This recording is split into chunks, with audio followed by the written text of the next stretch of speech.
This is Spencer McGreal recording Chapter 7 from Colin Flaherty's White Girl Bleeds a Lot. Chapter 7, Let's Party. Miami Beach, Myrtle Beach, Indianapolis, and Charlotte. You bring the juice, I'll bring the guns and the weed. If you are in the mood for a little partying, mixed with mayhem and shooting, you might want to check out Black Beach Weekend. Black Beach Week, excuse me. It's not a weekend, it's a week in Miami Beach. Black Bike Week in Myrtle Beach. International Black Expo in Indianapolis, or even Speed Week in Charlotte. These are annual events that are marketed to the black community. They're advertised on black radio stations. Remember when we used to have white radio stations? In black newspapers. Remember when we used to have white newspapers? And feature black celebrities. Remember when we used to have white celebrities that were proud of being white? You know, you could what's his name? The guy that invented God of War said there's no shortage of action stars that are white. What are you complaining about? Yeah, but can they identify as white? Can they be proud of being white? And sure he's not comparing them to Jewish people? The biggest problem people have in describing these events is finding the right city to make comparisons. Fallujah seems to be this year's favorite. Sarajevo is popular with the older crowd, even Cairo, Miami Beach. Let's start with the coral-colored streets of Miami Beach, where every year for the last 10 years, 350,000 to 400,000 black people gather during a long Memorial Day weekend. For 51 weeks out of the year, Miami Beach is the mecca of Art Deco enthusiasts, retirees, and a grab bag of tourists, gay and straight, from around the world. But for 5 days around Memorial Day, Miami Beach is the center of the universe for the world's biggest black beach party.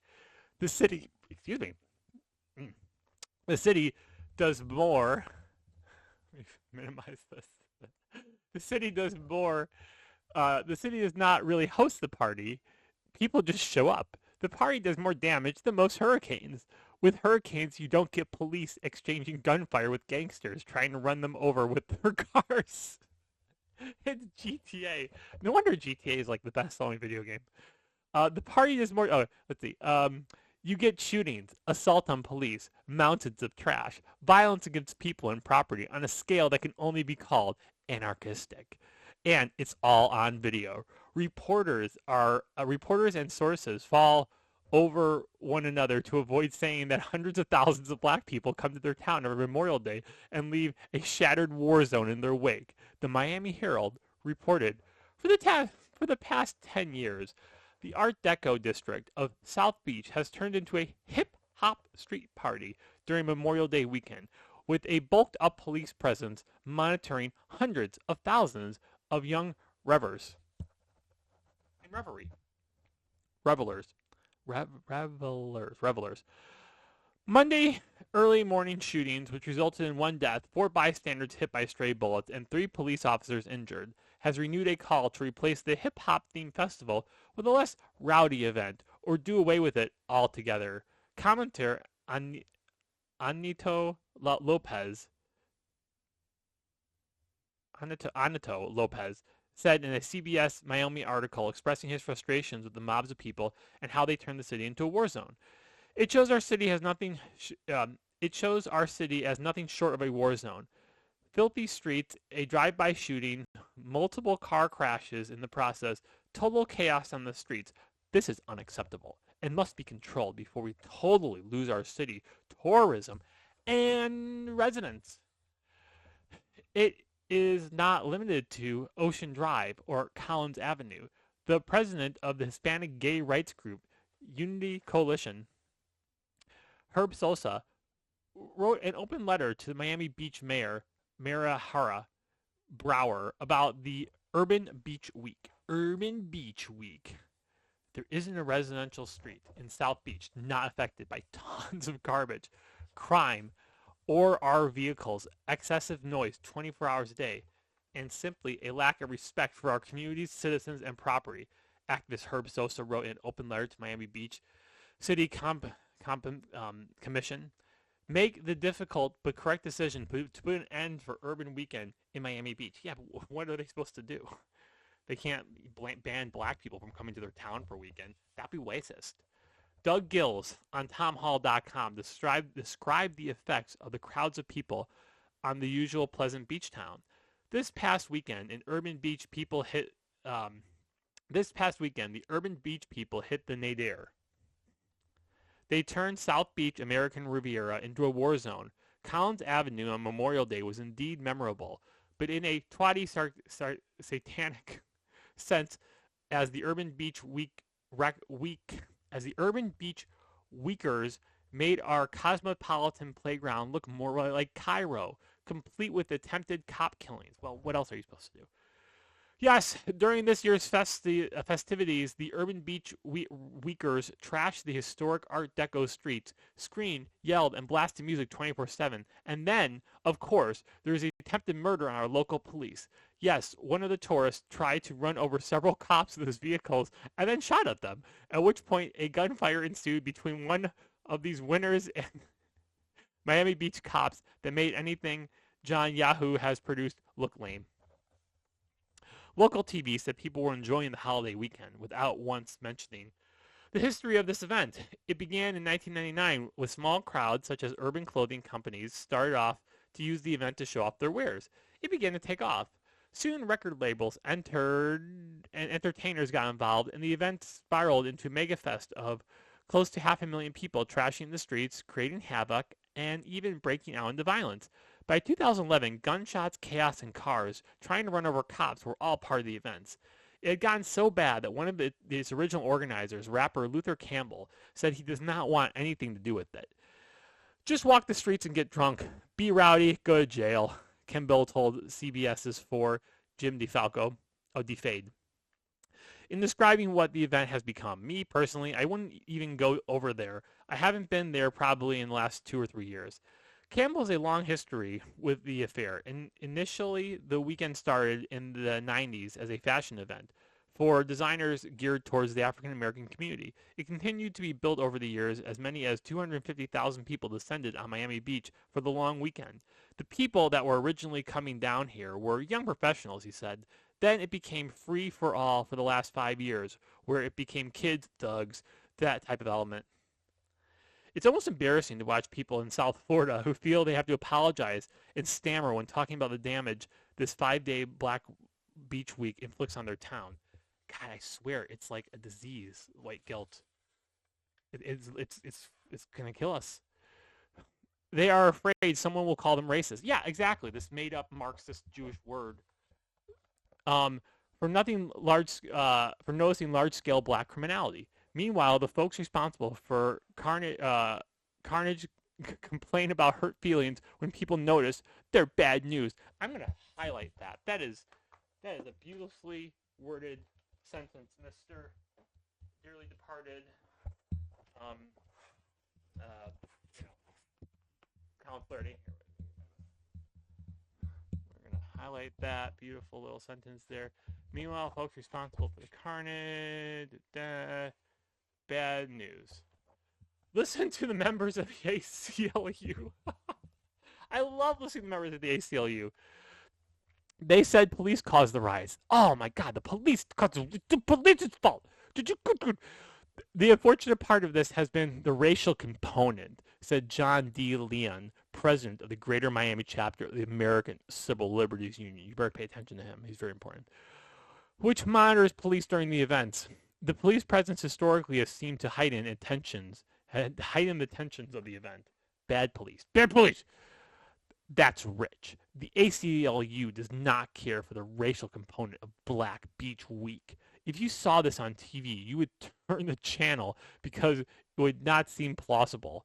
A lot of crime went unreported at this time, both by the police and the media. It wasn't until a year later, in 2012, that the national paper, the New York Times, broke this story. Last year, a melee broke out, and employees hustled out of the knife-wielding brawls. Restaurants then shut down for 2 days. We had a small riot, said Jackson Sharkman, the owner. I can't take that risk anymore with my staff.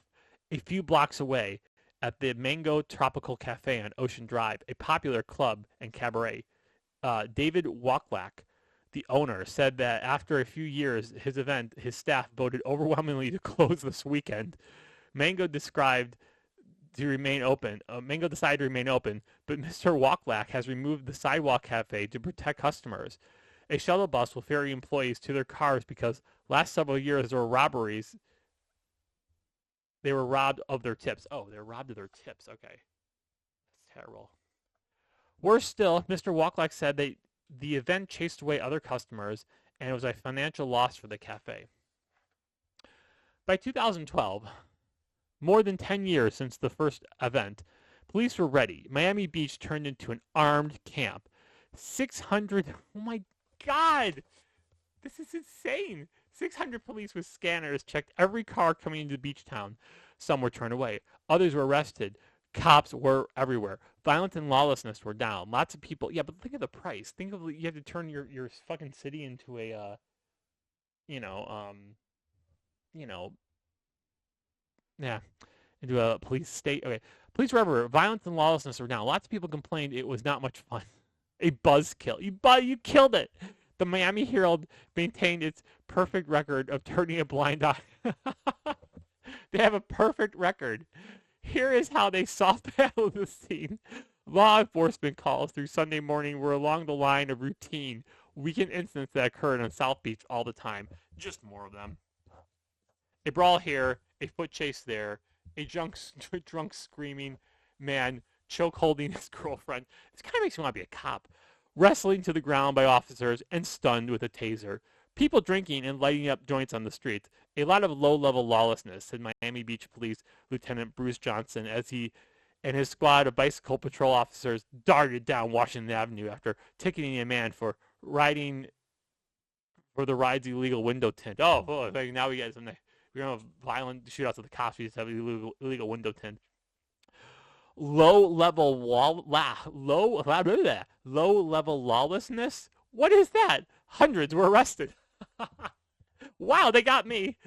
Dope smoking took place on streets in front of cops. One guy bit the face off another guy. Oh my God.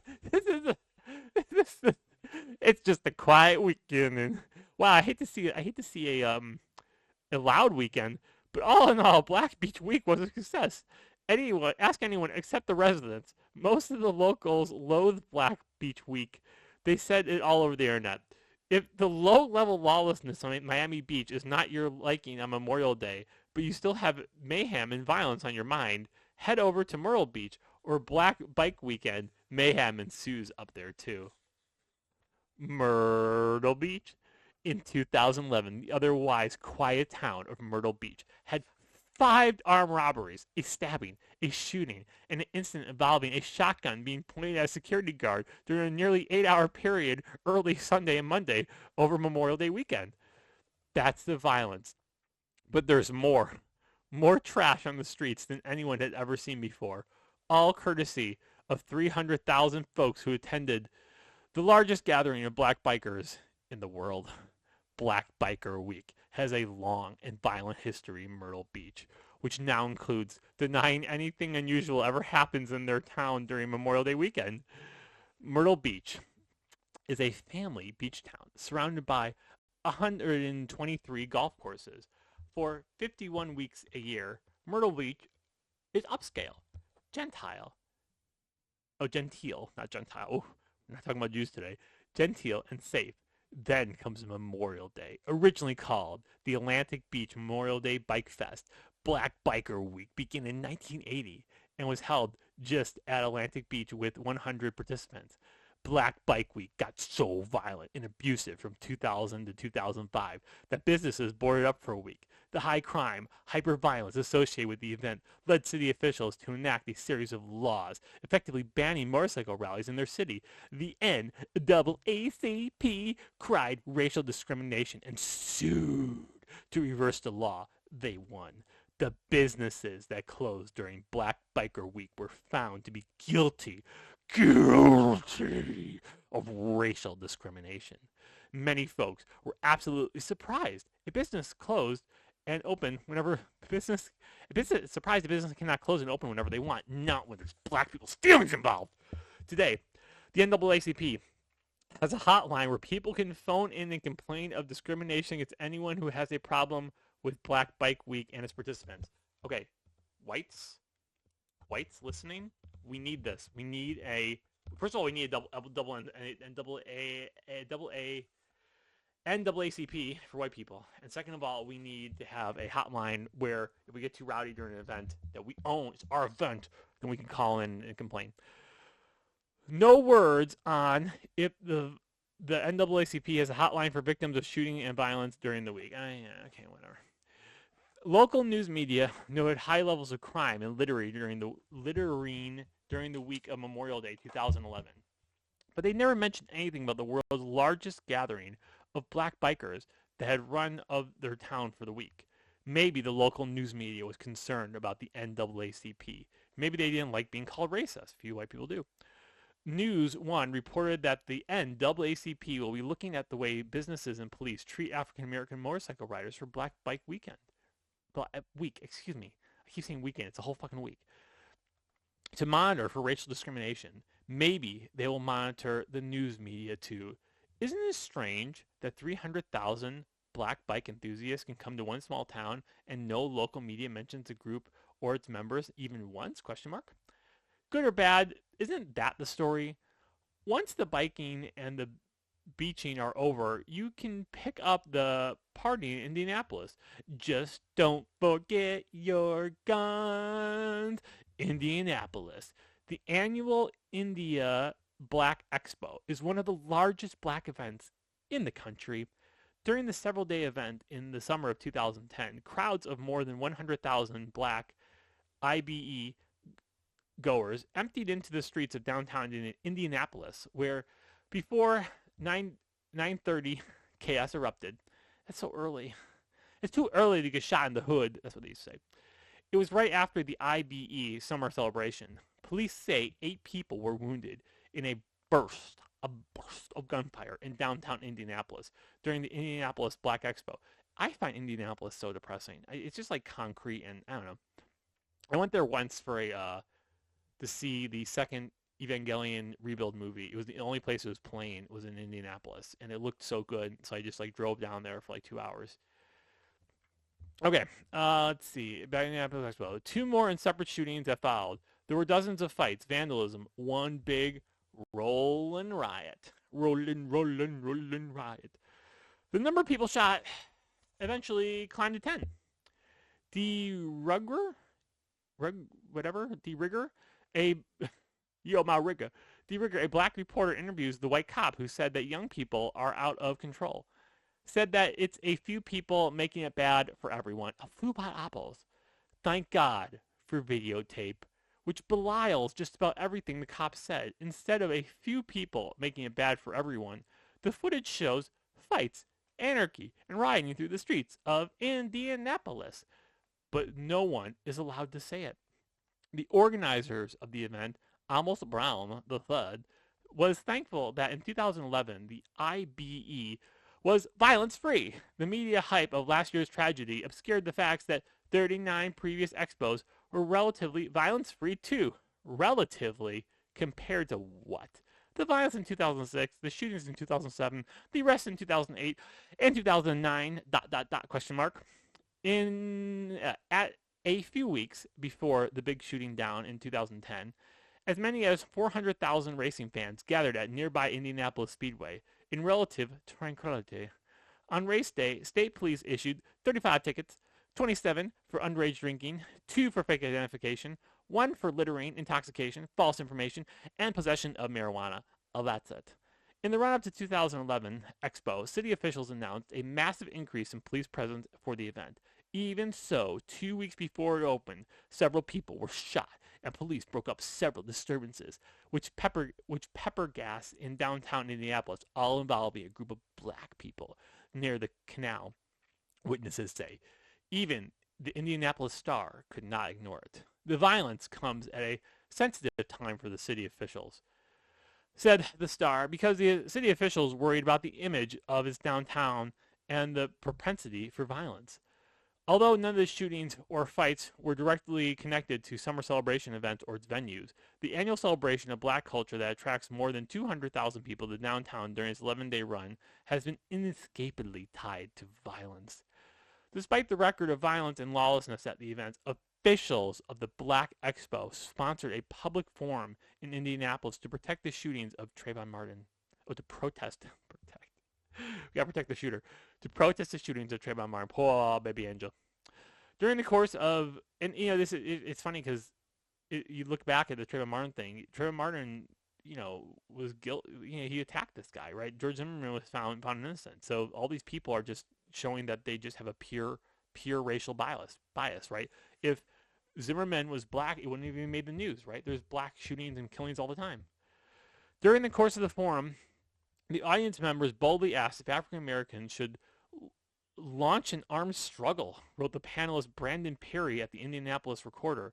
I hope I'm not wrong about this, but gasps came from a few who seemed to advocate armed conflict against racists or the government. Calls for a violent revolution on the streets of Indianapolis. Who knew? And the violence in Indianapolis continues. On St. Patrick's Day 2012, 5 black people were shot in downtown Indianapolis following an altercation. In May 2012, a young white couple out for an evening stroll near downtown Canal was assaulted by a mob of 7 black people. Also in May 2012, a resident of Indianapolis posted a video of black people fighting that ended with 3 people shot and 1 dead. It's like the LA riots out there, said a video poster known as Justin Beagle. Bagel, not Beagle, Bagel.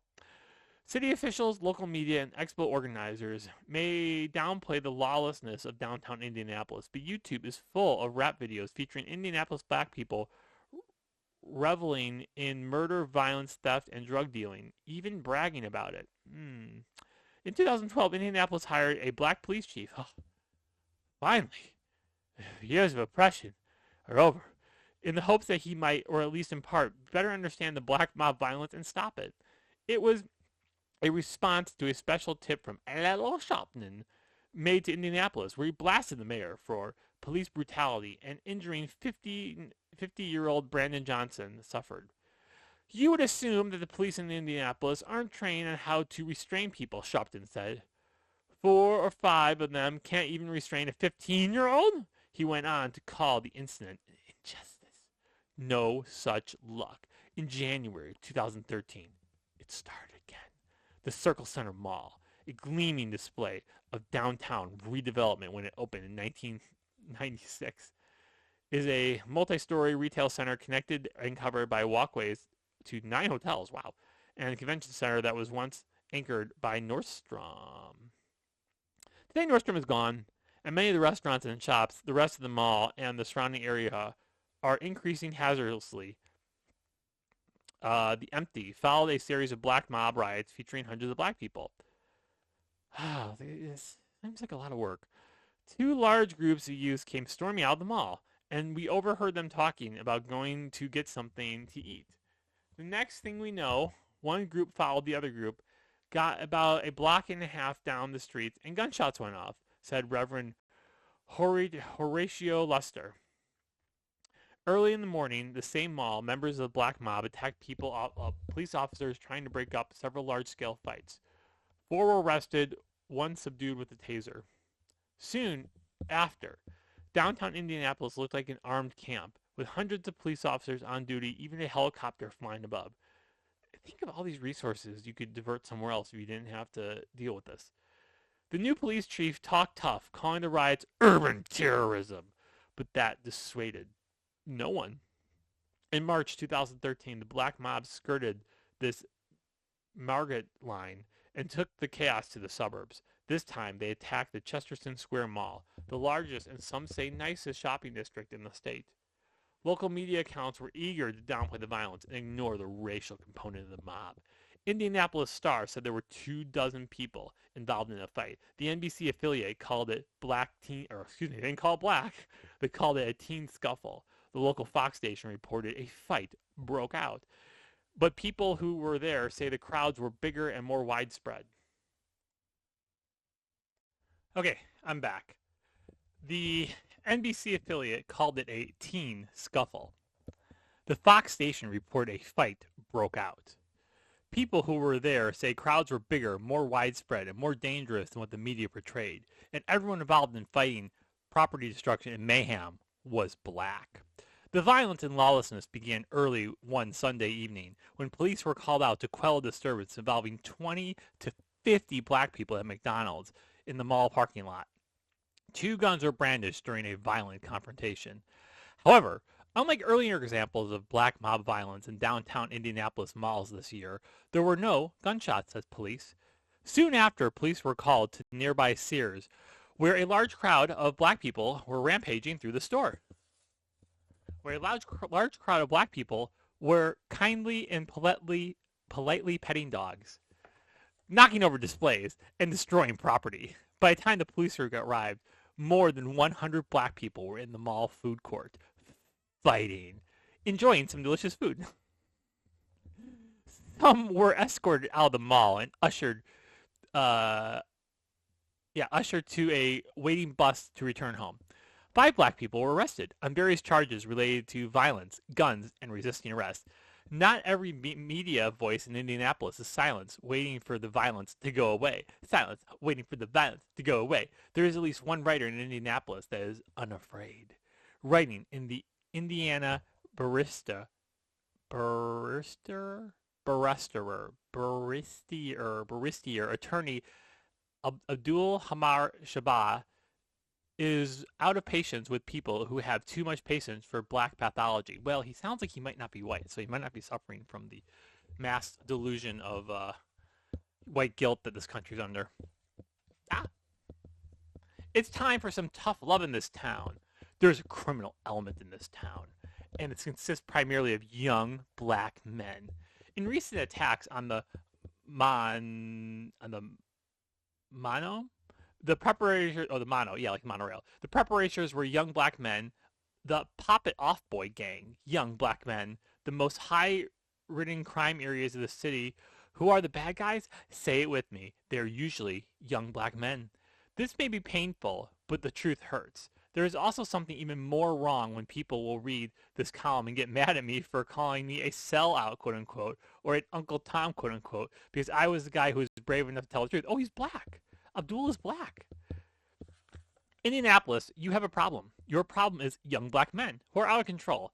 It's time to step up and start making examples out of people. Decent citizens, black and white, should not have to live in fear of urban terrorists. The elderly man who marched for civil rights in the 1960s and 50s and 60s shouldn't have to live in fear because of Robin Hoodlum doesn't know how to honor their social contract. What social contract? Young people are trying to do the right thing. Shouldn't have to live in fear because of a bunch of cast of extras from a Spike Lee film don't know how to behave. And I shouldn't have to write blog posts like this because young black men act like social predators and terrorize the very neighborhoods they live in.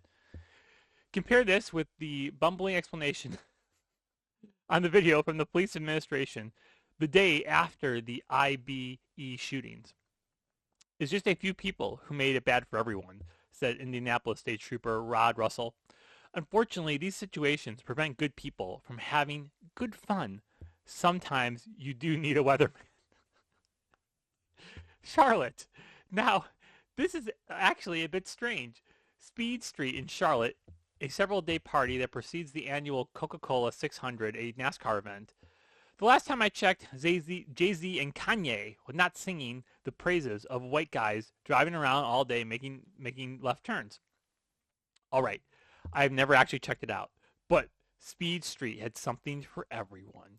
It was supposed to be a way city officials in Charlotte, North Carolina, could show off how well they could handle large crowds.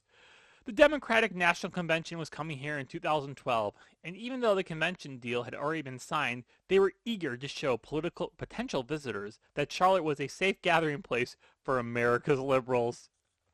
It didn't turn out that way. The police got quite a workout. They made 44 arrests, 33 adults, and 11 juveniles. They included 8 arrests on drug dealing related charges, 7 for intoxication and disruptive behavior, 5 for disorderly conduct. 30 to 60,000 black people rioted, fought, stole, vandalized, and killed a person. 21-year-old, Ophelio Spears Fino Spears, who was arrested on misdemeanor charges of resisting public officer and disorderly conduct, said police tactics escalated the atmosphere. He told the Observer he was walking around looking for his cell phone when an officer ordered him to keep moving. I said, "Don't put your hands on me." No, actually, I agree. Don't. Yeah, he didn't do nothing. He literally didn't do nothing. Everybody was just out there having fun, drinking. A couple people screaming this, screaming that. When police set the mood and everyone erupted. Well, 18-year-old Laquan Ho. Really, your name is Laquan Ho? I'm a Ho. I'm Laquan Ho. Said that he was wrongly arrested. Ho said police stopped him for obstructing a sidewalk when he was waiting for a ride. Come on, police. Isn't there better targets to go after? When he tried to explain to the officer, he was just doing.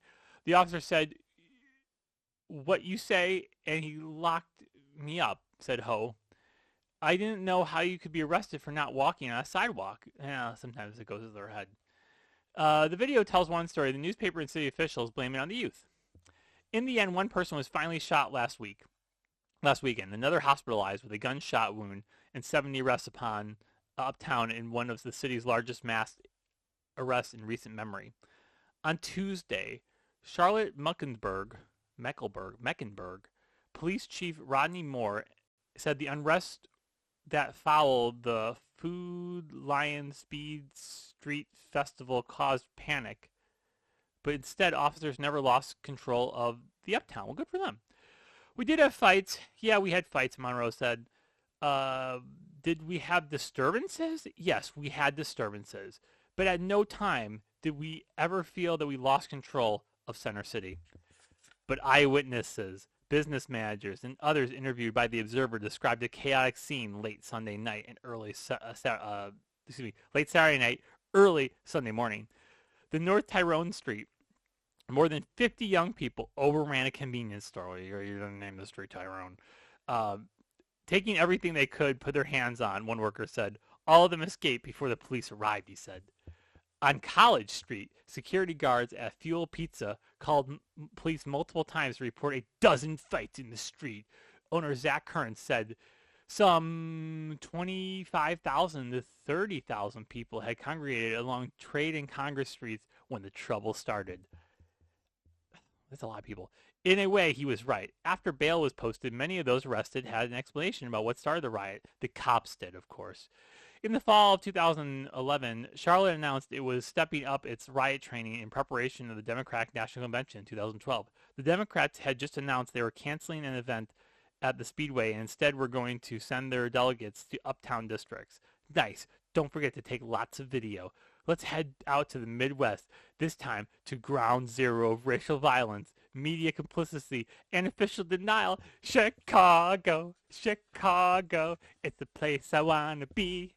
I'm from Chicago. And that's what we're going to cover next time is Ground Zero, Chicago, Chapter 8. Until then, like and subscribe, and I don't know, be wary of mass racial black mob violence. That's all. Bye-bye.